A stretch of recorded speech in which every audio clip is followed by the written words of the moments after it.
Jadi ajane kebaikan tuh ada di mana-mana. Makanya Nabi menyatakan kebaikan orang itikaf ya dikatakan Nabi baik. Orang yang jalan-jalan kemudian ada duri disingkirkan juga disifati Nabi orang baik. Orang yang rumah yatim disifati Nabi orang. Bahkan orang yang hubungan intim dengan istrinya sama Nabi ya disifati orang baik. Sampai sahabat tanya, masa urusan gitu dapat pahala ya Rasulullah? Loh iya, andai kan itu sama orang lain kan malah dosa. Berhubung sama istrinya maka dapat pahala. Kayak apa Nabi ngitung kebaikan sekian banyaknya. Tahu-tahu di zaman akhir kubunya saja yang baik. Ini apa-apaan? Ini kalau iskal. Yo mareni yo tobat. Kebaikan adalah sesuatu yang dikatakan Allah baik di kubu kita maupun di kubu sebelah. Mau kubu sebelah ya apa saja. Baik di partai kita maupun di partai sebelah. Maupun di ormas kita maupun ormas sebelah. Karena semua kebaikan otoritasnya di Allah Subhanahu.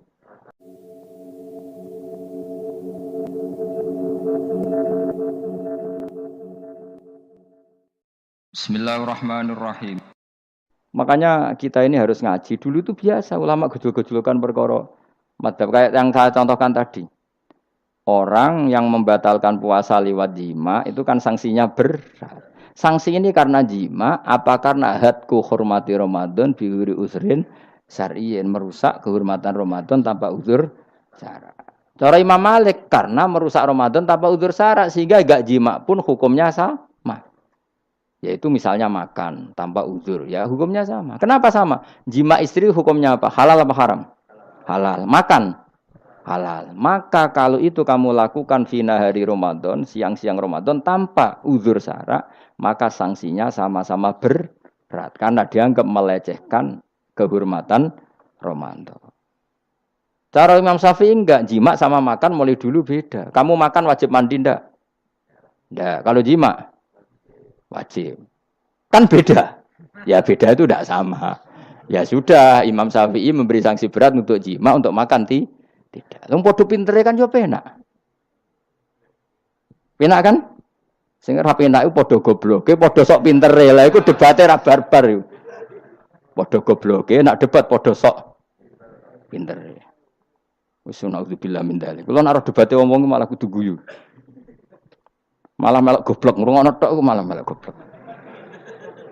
Wong debat agama kok gak ono referensi, ra ono kitabe. Amen muni menurut saya. Memangnya Anda penting dalam wali ora, ulama ora kok debat agama muni menurut. Memangnya Anda mujtahid? Kudune gak menurut kitab yang saya baca dalam mazhab Syafi'i kitabnya ini begini. Sing sitok bantah dalam mazhab Maliki kitabnya ini. Wah itu keren. Aku teko ning majelis iki.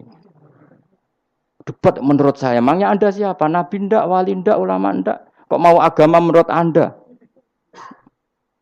Wis wargane ora mesti kok ape. Makanya dibiasakan pakai referensi, pakai sanad. Agama ini butuh sanad. Inna hadzal ilma dinun fanzuru amman ta'khuduna dinakum. Lihat di Muqaddimah Sahih Muslim. Agama ini ilmu, ilmu ini agama. Maka lihatlah ilmu itu kamu ambil dari mana? Karena tanpa sanad ini bahaya. Bahayanya tadi, misalnya begini. Ada orang alim soleh berteman orang kafir.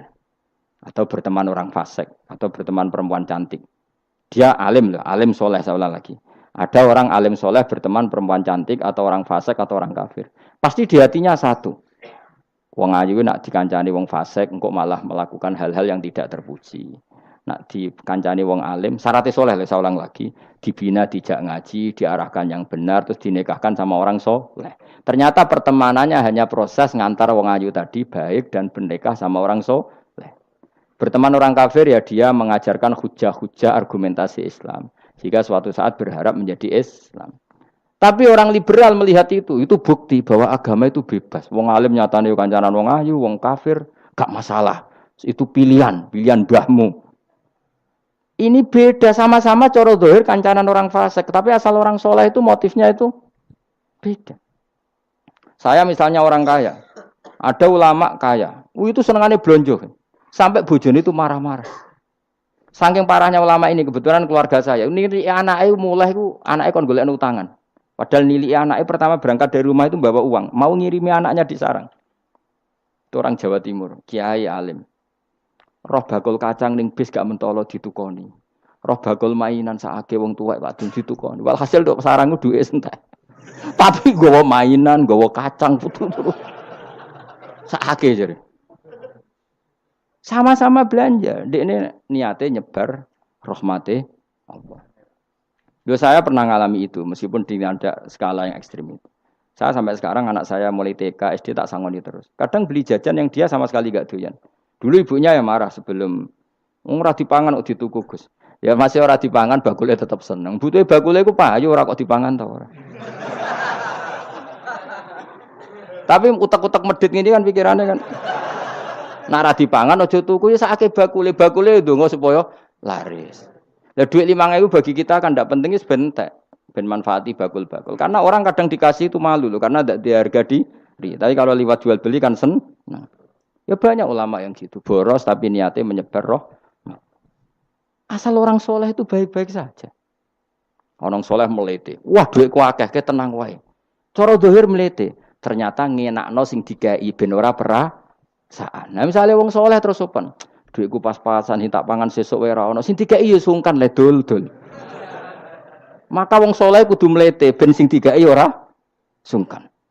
Bar ngekek dhuwit wong 100.000. Lah iki lanjiran dhuwitmu akeh ora iso tak hitung ning omah. Ijek karungan. Lah kok karungan piye? Dhuwit 1.000 kerja kok karung gak sak. Butuh wae ngenakno sing dikai apa? Ngenakno sing dikai.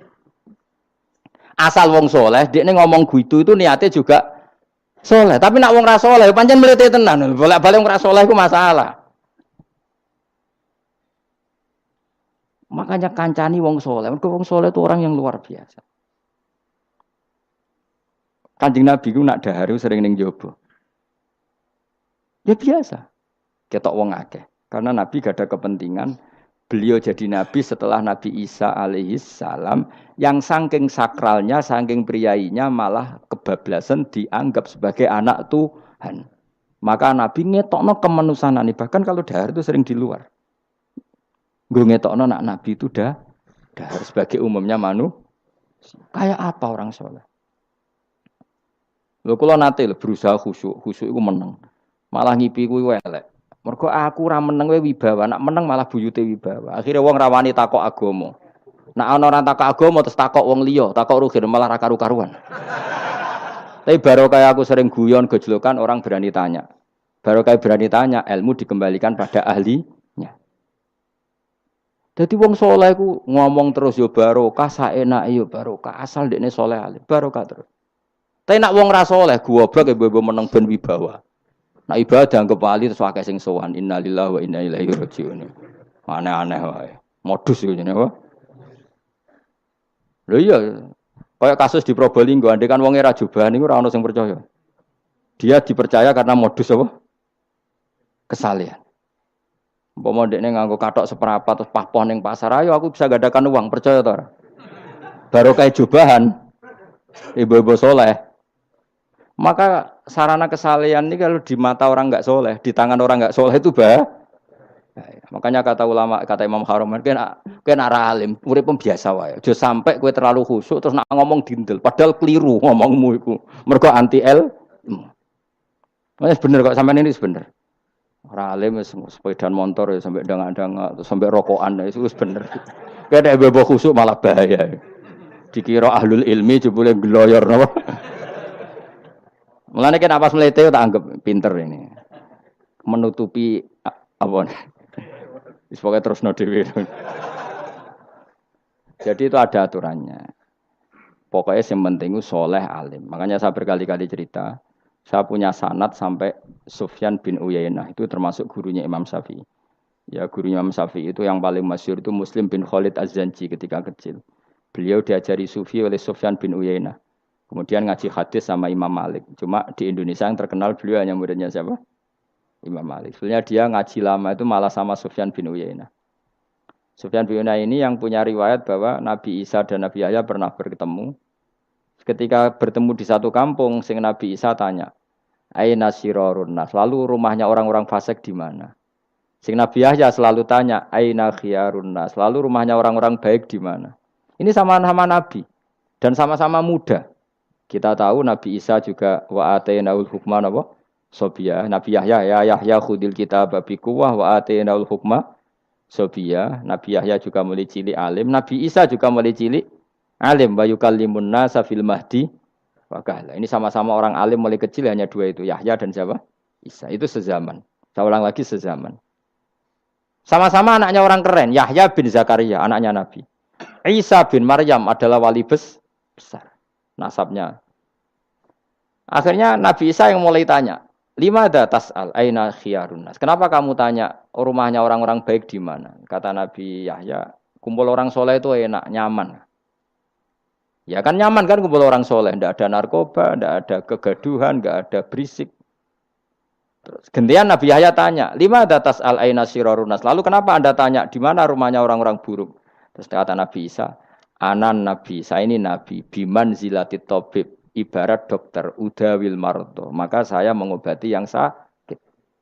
Kalau Anda seorang dokter, nyari sampling penyakit, nyari di endemik daerah penyakit apa daerah sehat? Penyakit.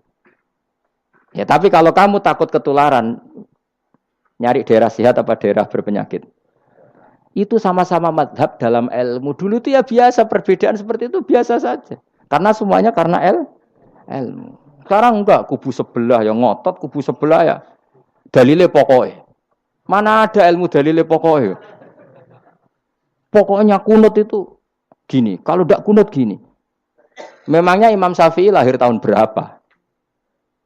Kunut tidak kunut itu ada sebelum tahun 12 dan tahun 26. Gue eleng-eleng.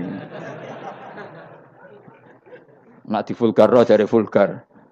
Nak iku rapam banget.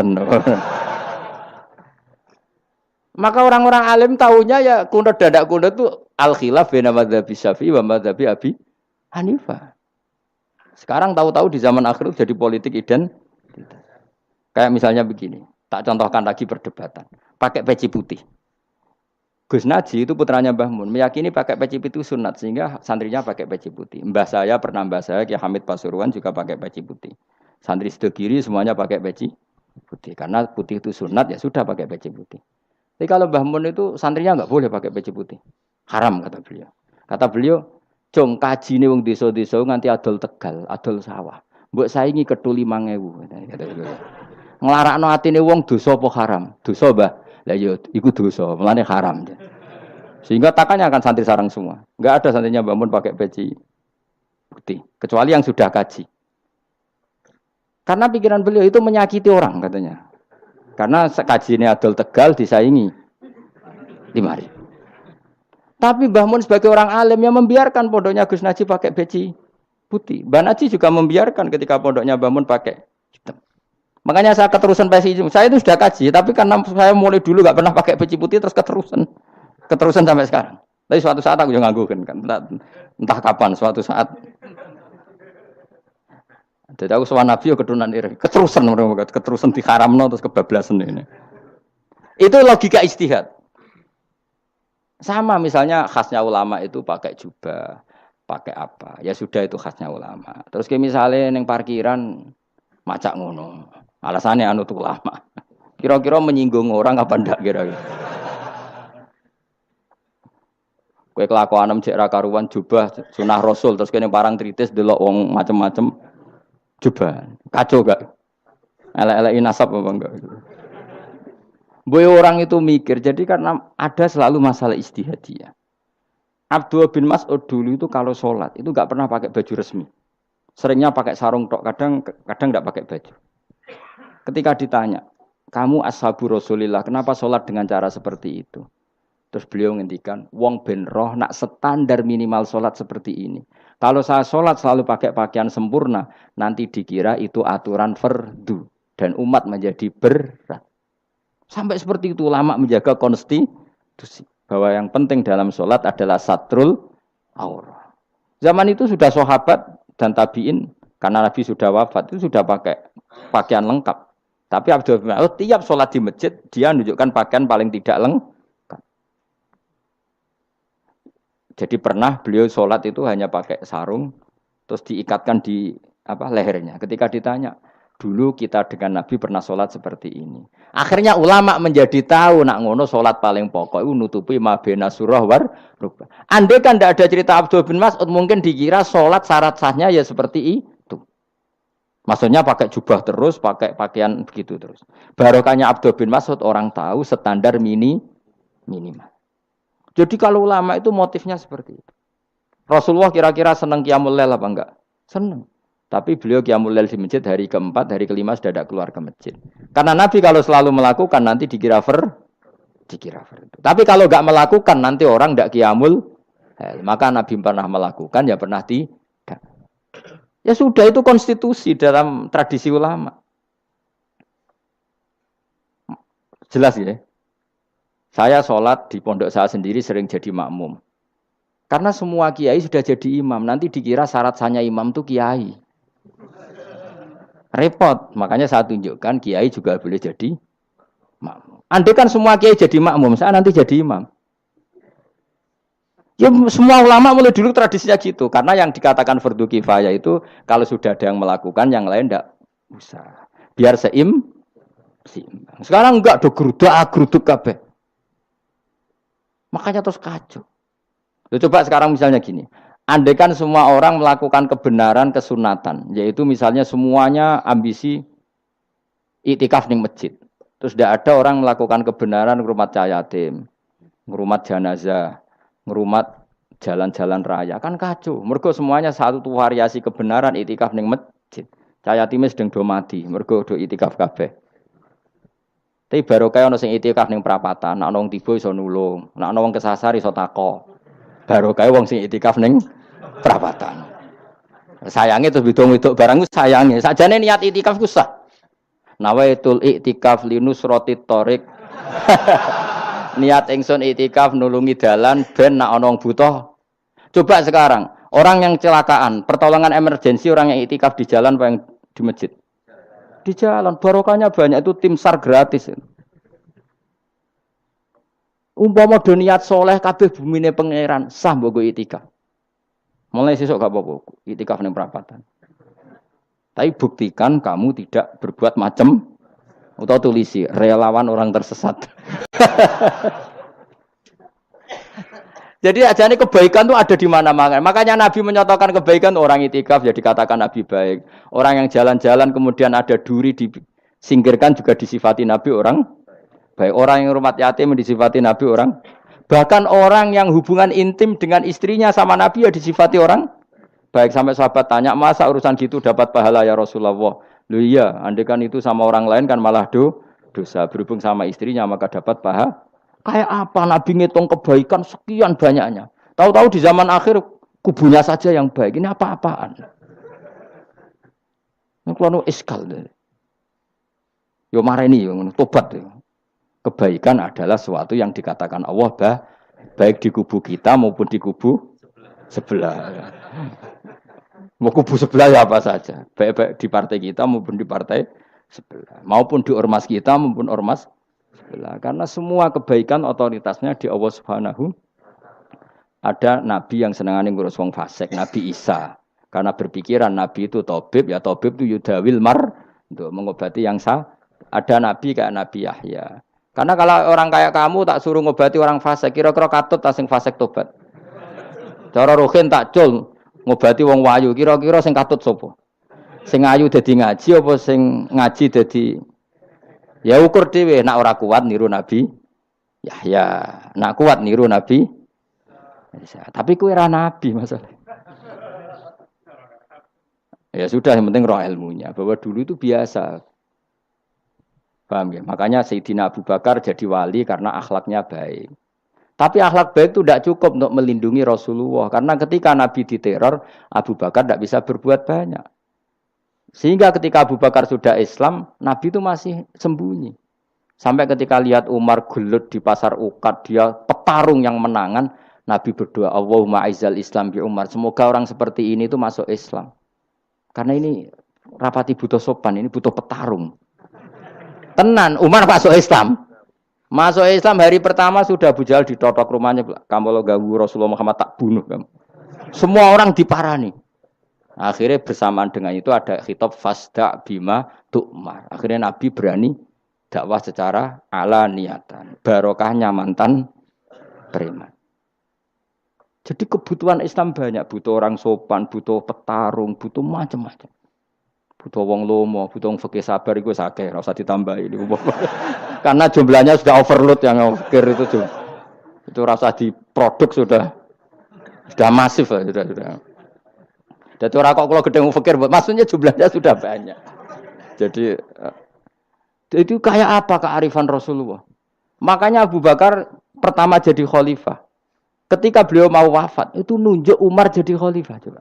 Padahal beliau wataknya lemah tapi menunjuk orang yang sangat kasar, yaitu Sayyidina. Karena beliau insaf, tidak semua kebaikan terwakili oleh orang berakhlak. Kadang kebaikan terwakili orang yang tegas. Kayak Sayyidina. Kayak apa insafnya para sahabat? Iya toh, kalau di internal akhlak itu baik. Tapi kalau di eksternal ngadepi orang nakal, yang baik itu orang tegas. Coba misalnya ada preman di perapatan, mau ganggu kiai, gue di santri sopan mau diluk, pusing kan? Tidak di semua santri kayak Rogen mantan preman, ayo gelut, oh mati orang ninggal popo.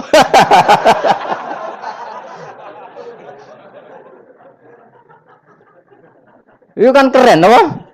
Keren. Makanya Abu Bakar ketika, lu ya, sama tahu kan hadisnya Umar, setiap ada orang munafik macam-macam pamitnya sama Nabi, dani adrib pun izini Nabi tak biya coy. Ya setiap hari kegiatannya gitu terus. Tapi dulu orang itu insaf, Abu Bakar insaf, kelebihannya Umar di situ. Umar insaf, kelebihannya Abu Bakar di. Maka ketika kandidat khalifah, Umar mengangkat Abu Bakar jadi khalifah dan disetujui semua sahabat. Ketika Abu Bakar mau wafat menunjuk Umar dan disetujui semua sahabat.